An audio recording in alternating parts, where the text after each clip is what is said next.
Welcome back to my YouTube channel. आज हम biology के इम्पोर्टेंट क्वेश्चन करने वाले हैं जो वन लाइनर में होंगे। प्रश्न नंबर पहला है, कोच का सिद्धांत किसने प्रतिपादित किया था?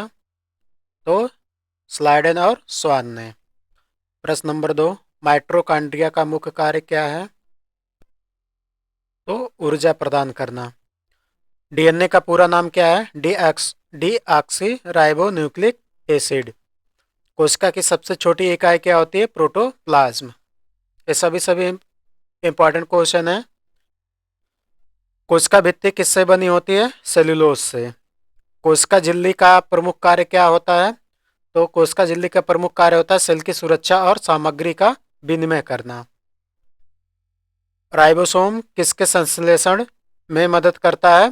किसके संश्लेषण में मदद करता है? ये प्रोटीन के। वेरी इंपॉर्टेंट क्वेश्चन, सभी एग्जाम में पूछा गया है ये। राइबोसोम किसका संश्लेषण में मदद करता है? तो प्रोटीन के। अगला प्रश्न है, लाइसोसोम का कार्य क्या होता है? तो लाइसोसोम का कार्य क्या होता है? अपशिष्ट पदार्थों का विघटन करना। प्रश्न नंबर अगला, कोशिका केंद्रक का कार्य क्या होता है? क्या होता है इसका कार्य? आनुवांशिक जानकारी का संचयन करना। गोल्जी तंत्र का कार्य क्या है? तो गोल्जी तंत्र का कार्य क्या है? प्रोटीन और लिपिड का संशोधन और परिवहन करना। इंपॉर्टेंट क्वेश्चन है, मार्क कर लीजिए। प्रश्न नंबर अगला, प्लाज्मा झिल्ली की संरचना क्या होती है? तो प्लाज्मा झिल्ली की संरचना क्या होती है? लिपिड और दो परत में होती है। अगला प्रश्न, एंडोप्लाज्मिक रेटिकुलम का प्रमुख कार्य क्या है? तो प्रोटीन और लिपिड का संशोधन। कोशिका विभाजन का प्रमुख कार्य कौन सा होता है? तो कौन सा होता है? माइटोसिस। अगला प्रश्न, साइटोप्लाज्म का प्रमुख घटक क्या है? तो क्या है ये? जल है। अगला प्रश्न, प्लास्टिड्स किसमें पाए जाते हैं? किसमें पाए जाते हैं प्लास्टिड्स? तो पौधों की कोशिकाओं में। एंटीपोड के द्वारा कोशिका में क्या होता है? तो क्या होता है इसमें? दो प्रकार के आयनों का स्थानांतरण होता है। प्रश्न नंबर अगला, माइटोकॉन्ड्रिया में ऊर्जा उत्पन्न करने वाली प्रक्रिया क्या है? तो क्या है? ऑक्सीडेटिव फास्फोरिलेशन है। कोशिका के कोशिका के ऊर्जा घर किसे कहते हैं? तो किसे कहते हैं? माइटोकॉन्ड्रिया को। प्रकाश संश्लेषण की प्रक्रिया कहाँ होती है? तो क्लोरोप्लास्ट में। कोशिका के जीव द्रव्य को क्या कहते हैं? साइटोप्लाज्म कहते हैं इसको। राइबोसोम किसे किसे उत्पन्न करते हैं? तो प्रोटीन को। अगला प्रश्न, कोशिका का सबसे बड़ा अंग कौन सा होता है? कौन सा होता है? न्यूक्लियस होता है। वेरी इंपॉर्टेंट क्वेश्चन, मार्क कर लीजिए इसे। कोशिका के आनुवांशिक जानकारी कहाँ संग्रहित होती है? तो डीएनए में। कहाँ होती है ये? डीएनए में होती है। केंद्रक का प्रमुख कार्य क्या है? राइबोसोम का निर्माण करना। जितने भी क्वेश्चन हैं बहुत ही इंपॉर्टेंट है। प्रश्न नंबर अगला, प्लाज्मा झिल्ली का मुख्य कार्य क्या है? तो इसका मुख्य कार्य क्या है? सामग्री का नियंत्रण और विनिमय। ग्लाइकोप्रोटीन किससे जुड़े होते हैं? तो कोशिका झिल्ली से। ये भी इंपॉर्टेंट क्वेश्चन है, मार्क कर लीजिए। कोशिका का प्रमुख ऊर्जा स्रोत क्या होता है? तो एटीपी। कोशिका का प्रमुख ऊर्जा स्रोत क्या होता है? एटीपी, एडेनोसिन ट्राइफॉस्फेट इसे बोलते हैं। अगला प्रश्न, कोशिका विभाजन के दौरान काइनेटोकोर क्या है?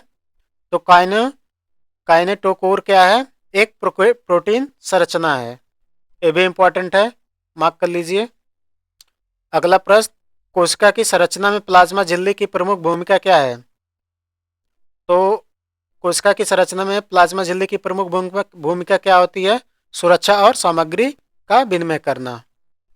कोशिका के जल भंडारण का प्रमुख अंग कौन सा होता है? तो वैक्यूल होता है।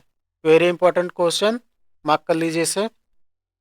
कोशिका के अंदर का आनुवांशिक पदार्थ किससे संग्रहित होता है? तो न्यूक्लियस में।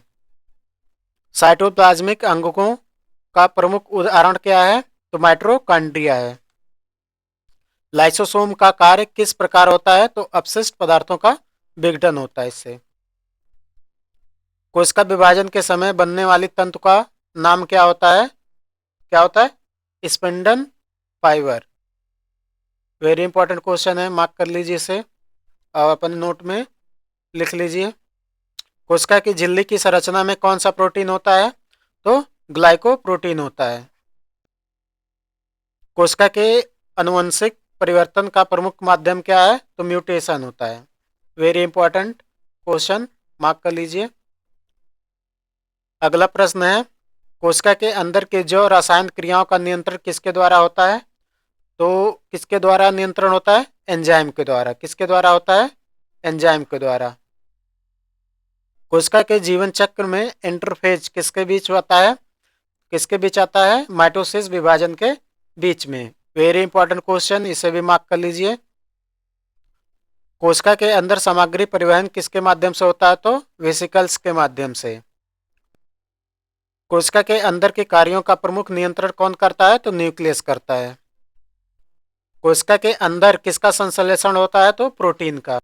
कोशिका के अंदर किसके द्वारा ऊर्जा उत्पन्न होती है? तो माइटोकॉन्ड्रिया के द्वारा। कोशिका के अंदर किसके द्वारा आनुवंशिक जानकारी का संचयन होता है? तो किसके द्वारा होता है? डीएनए के माध्यम से। कोशिका के अंदर किसका विघटन होता है? अपशिष्ट पदार्थों का। अगला प्रश्न, कोशिका के अंदर किसका नियंत्रण होता है? एंजाइम का। ये सभी क्वेश्चन किसी न किसी एग्जाम में पूछे गए हैं। प्रश्न नंबर अगला, कोशिका के अंदर किसका परिवहन होता है? तो वेसिकल्स का। कोशिका के अंदर किसका संरक्षण होता है? तो आनुवंशिक जानकारी का। कोशिका के अंदर किसका निर्माण होता है? प्रोटीन का। कोशिका के अंदर किसका संशोधन होता है? प्रोटीन और लिपिड का। इंपॉर्टेंट क्वेश्चन है, मार्क कर लीजिए इसे। कोशिका के अंदर किसका उत्पन्न होता है? तो ऊर्जा का।